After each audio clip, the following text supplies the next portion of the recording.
How many of these things have you done that have ruined your luck? 1. Airing family scandals in public. Parental discord, marital discord, and financial hardship are considered the three major sources of shame.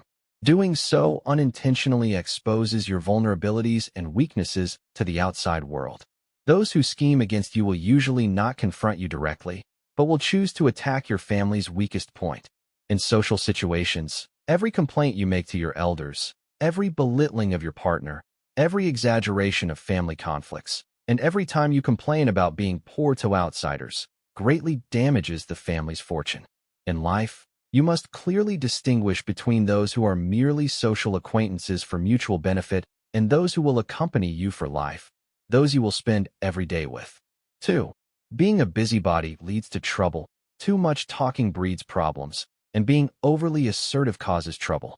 Don't gossip behind people's backs. Don't say what you shouldn't say, and mind your own business. First, take care of your own affairs, then observe how others live. Gossiping and meddling not only waste your time and energy, but you might also inadvertently get involved in other people's problems. In life, not being content with your lot easily breeds petty people. You should know that some fortunes and misfortunes are truly brought upon yourself. 3. The inability to refuse. If a person cannot refuse, they will unknowingly live in someone else's world, slowly losing control of their own life. Once you learn to say no, you can reduce at least 90% of the troubles in your life. In this world, not everyone can reciprocate your kindness. True kindness is not unconditional help, but principled giving. Acceptance is a favor, refusal is your right. Reasonable refusal, the courage to say no, upholding your bottom line and principles, is protecting your own destiny. 4. Overconsumption, regardless of wealth, reasonable thrift is a blessing. In this life, the consumption of all the world's resources, clothing, food, and everything else, is predetermined. Reasonable consumption is fine, but excessive waste will certainly shorten one's fortune and lifespan. Look at the family precepts of those wealthy families that have lasted for 3 generations.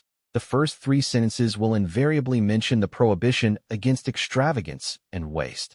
A bowl of porridge, a bowl of rice, should remind us of the difficulty of obtaining them.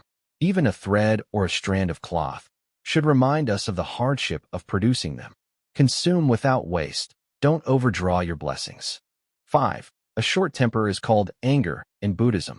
Many people accumulate good karma over half a lifetime, only to have it all burned away by a single outburst of anger. One thought of anger opens 1,000,000 doors of obstacles. To resolve anger, remember this: don't be self-righteous. Learn to use others as a mirror. This means don't always think you're right and that everyone else is wrong, constantly shifting blame onto others.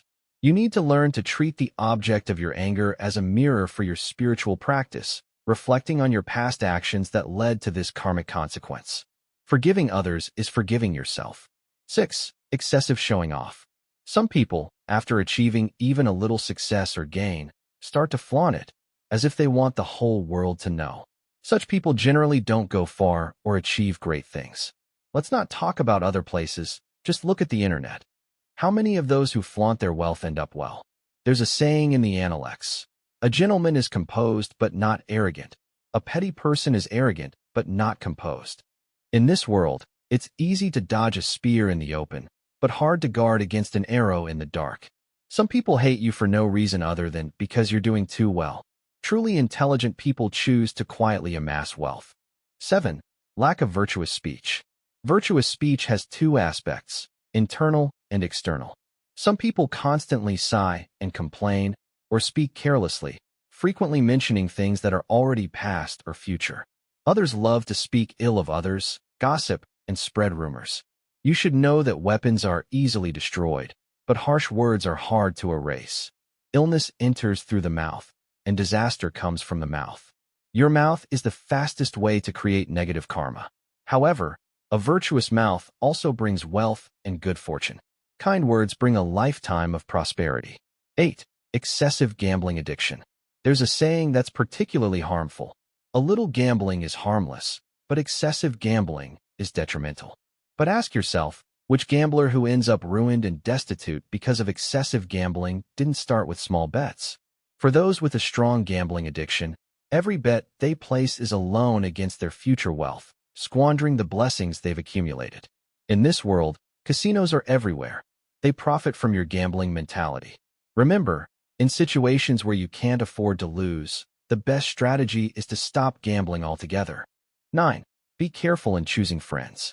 If you have people around you with poor character and questionable morals, remember to keep a safe distance, no matter how capable they are or how much benefit they can bring you.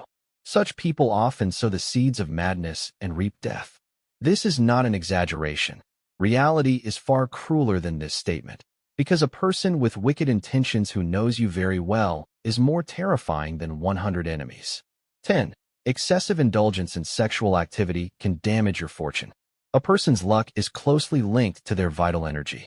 The kidneys store both prenatal and postnatal essence, which transforms into kidney qi, serving to preserve vital energy. Just as oil nourishes a lamp, excessive indulgence drains the body and depletes vital energy, leading to exhaustion and decline. As the saying goes, 1 part vital energy equals 1 part wealth.